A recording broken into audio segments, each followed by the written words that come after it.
दोस्तों, यदि आप एक ई कॉमर्स सेलर हैं और अपने प्रोडक्ट को ऑनलाइन प्लेटफॉर्म जैसे फ्लिपकार्ट, मीशो आदि पर सेल करते हैं तो ये वीडियो आपके लिए है। दोस्तों, हर दिन हमारे सेलर्स भाई लॉस में जाने के कारण अपने बिजनेस को शट डाउन करते जा रहे हैं। इसकी क्या वजह है, आज की इस वीडियो में हम इन्हीं वजहों के बारे में डिस्कस करेंगे। वीडियो को मिस मत करना और अभी तक यदि आपने हमारा चैनल सब्सक्राइब नहीं किया है तो प्लीज़ दोस्तों चैनल को सब्सक्राइब करना नहीं भूलना। दोस्तों, ऐसे कई कारण हैं जिनकी वजह से ऑनलाइन सेलर्स को लॉस हो सकता है। यह ध्यान रखना महत्वपूर्ण है कि ई कॉमर्स प्लेटफॉर्म पर सेलर की सक्सेस और फेलियर कई कारणों से प्रभावित हो सकती है। तो आगे हम इस वीडियो में डिस्कस करेंगे कि क्यों ऑनलाइन सेलर्स को लॉस का सामना करना पड़ सकता है और क्या कारण है, और यदि आप उन कारणों से बचेंगे, नजरअंदाज करेंगे और उनको फॉलो करेंगे या अमल करेंगे तो आप लॉस में जाने से बच सकते हैं। तो इनमें से दोस्तों पहला कारण है इंटेंस कंपटीशन। दोस्तों, आज का जमाना कंपटीशन का जमाना है। अगर कोई सेलर इस हाईली कॉम्पिटिटिव मार्केट में काम करता है जहां कई सारे दूसरे सेलर्स कम कीमतों पर सेम प्रोडक्ट को सेल करते हैं जो आप कर रहे हो, तो उनका प्रॉफिट मार्जिन कम हो सकता है जिससे उन्हें नुकसान हो सकता है। दूसरा है दोस्तों प्राइसिंग प्रेशर। कुछ सेलर्स कस्टमर को अट्रैक्ट करने के लिए प्राइस वार में शामिल हो जाते हैं। अगर मान लीजिए कि आप कोई प्रोडक्ट ऑनलाइन सेल कर रहे हैं और वही सेम प्रोडक्ट कोई दूसरा सेलर आपसे कम रेट पर सेल कर रहा है, तो फिर आपके सारे ऑर्डर उस वाले सेलर को चले जाएंगे। तो फिर आप अपने प्रोडक्ट पर ऑर्डर लेने के लिए फिर आप भी अपने प्रोडक्ट की प्राइस कम करते हैं। इससे आपका प्रॉफिट मार्जिन कम हो जाता है और ऐसी कंडीशन में यदि आप प्रोडक्ट की सोर्सिंग, पैकेजिंग और शिपिंग की लागत को ध्यानपूर्वक मैनेज नहीं करेंगे तो आपको लॉस उठाना पड़ सकता है। दोस्तों, ये चीज आप कंसीडर कर लें माइंड में। दूसरी चीज है फीस और चार्जेस इन प्लेटफॉर्म के। फ्लिपकार्ट, अमेजॉन जैसे ई कॉमर्स प्लेटफॉर्म अपने प्लेटफॉर्म का उपयोग करने के लिए हम सेलर भाइयों से कमीशन चार्ज करते हैं और यह प्लेटफॉर्म अपनी मर्जी से चार्जेस को कभी भी बढ़ा सकते हैं। दोस्तों, यदि इन प्लेटफॉर्म का कमीशन फीस, शिपिंग कॉस्ट और अदर चार्जेस बहुत अधिक हैं तो वे सेलर्स के प्रॉफिट मार्जिन को खा सकते हैं। तो इससे भी आपको थोड़ा लॉस हो सकता है। नेक्स्ट है मार्केटिंग एंड विजिबिलिटी। दोस्तों, जो सेलर एडवर्टाइज में इन्वेस्ट करने या प्लेटफॉर्म पर अपने प्रोडक्ट की विजिबिलिटी बढ़ाने में विफल रहते हैं।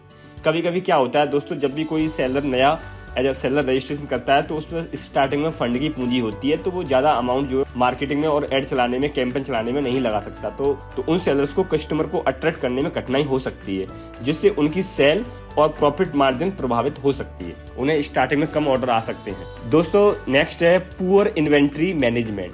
प्रोडक्ट की अधिक स्टॉकिंग या कम स्टॉकिंग से नुकसान हो सकता है। यदि किसी सेलर्स के पास अतिरिक्त इन्वेंट्री है जो सेल नहीं हो रही है, कभी कभी क्या होता है जब भी नए नए सेलर रजिस्ट्रेशन करते हैं तो वो कई सारी इन्वेंट्री ले आते हैं। स्टार्टिंग में एक प्रोडक्ट के कई सारे कलर, कई सारे वेरिएंट, कई सारे डिजाइन ले आएंगे और उनको लिस्ट कर देंगे। तो उनमें से उनके सारे प्रोडक्ट नहीं चलते हैं, उनमें से कोई उनका एक आध ही प्रोडक्ट चलता है। फिर वो स्टॉक निकालने के लिए सेलर भाइयों को उन पे या तो बहुत ज्यादा हैवी डिस्काउंट देना पड़ता है। अगर वो ऐसा नहीं करते हैं तो फिर कभी कभी नए सेलर अपने प्रोडक्ट को कंपनी के वेयर हाउस में रख देते हैं, तो वहाँ पर उन प्रोडक्ट की स्टोरेज लागत वहन करनी पड़ सकती है, उन्हें उसका एक्स्ट्रा कॉस्ट उठानी पड़ सकती है यदि वो सेल नहीं हो रही है आपके प्रोडक्ट। तो वहीं दूसरी ओर स्टॉक खत्म होने से भी सेल के अवसर से आप चूक सकते हैं, क्योंकि स्टॉक आउट होने से प्रोडक्ट की विजिबिलिटी ये पोर्टल गिरा देते हैं। तो इस चीज का आप विशेष ध्यान रखें। स्टार्टिंग जब भी आप करें तो एक ऐसे प्रोडक्ट से करें, प्रोडक्ट को अच्छी तरह रिसर्च करके करें और उस पर कम क्वांटिटी पहले ऑर्डर करें, फिर उसको देखें कि वो बिक रहा है नहीं बिक रहा है। उसके हिसाब से जैसे जैसे आपकी सेल आती है वैसे जैसे आप स्टॉक रखिए, और जब आपको लगता है कि वो प्रोडक्ट आपका हिट हो गया, अच्छे ऑर्डर आ रहे हैं, तब आप उसका स्टॉक बढ़ाइए। Logistic challenges. हमारे बहुत से सेलर भाइयों को लॉजिस्टिक को कुशलता पूर्वक मैनेज करने में काफी कठिनाई का सामना करना पड़ता है, जिससे डिलीवरी में देरी होती है। कभी कभी क्या होता है, हमारे सेलर भाई स्टॉक में इन्वेंट्री तो डाल देते हैं और सोचते हैं कि जब भी ऑर्डर आएंगे तो मैं तुरंत फैक्ट्री से सोर्स कर लूंगा या फिर मैं सप्लायर को बोल दूंगा, वो तुरंत जो है स्टॉक में दे जाएगा। लेकिन कभी कभी क्या होता है, फैक्ट्री वाला और सप्लायर के पास ही उस टाइम प्रोडक्ट नहीं रहता है, तो दोस्तों आपकी डिलीवरी में का डिले हो जाएगा, जिससे आपके ऊपर फाइन लग जाएगा और समय से डिलीवरी पार्टनर को पैकेज हैंडओवर करने में डिले हो सकती है, इससे आपको फाइन लग जाएगा और आपके प्रोडक्ट की विजिबिलिटी भी गिर जाएगी और कस्टमर का जो रेटिंग है वो भी नेगेटिव आएगा। तो आप इन चीजों से बचिए जिससे आपकी फ्यूचर की सेल प्रभावित ना हो। नेक्स्ट है दोस्तों क्वालिटी इश्यूज। कभी कभी क्या होता है, यदि आपके प्रोडक्ट की क्वालिटी में चीजें संबंधित समस्याएं हैं या फिर आपका प्रोडक्ट प्लेटफॉर्म पर दिखाए गए डिस्क्रिप्शन से काफी अलग है, तो इस कंडीशन में कस्टमर प्रोडक्ट को रिटर्न कर सकते हैं, जिसके कारण सेलर का अतिरिक्त लागत का सामना करना पड़ता है और प्रोडक्ट के ऊपर नेगेटिव रेटिंग भी आती है, जिससे आपकी सेल प्रभावित हो सकती है और आप लॉस में जा सकते हैं। नेक्स्ट है दोस्तों लैक ऑफ कस्टमर ट्रस्ट। यदि आपकी प्रोडक्ट की क्वालिटी या कस्टमर सर्विस या फिर डिले डिलीवरी के कारण खराब रेटिंग है, तो कस्टमर आपके प्रोडक्ट को खरीदारी करने में झिझक सकते हैं,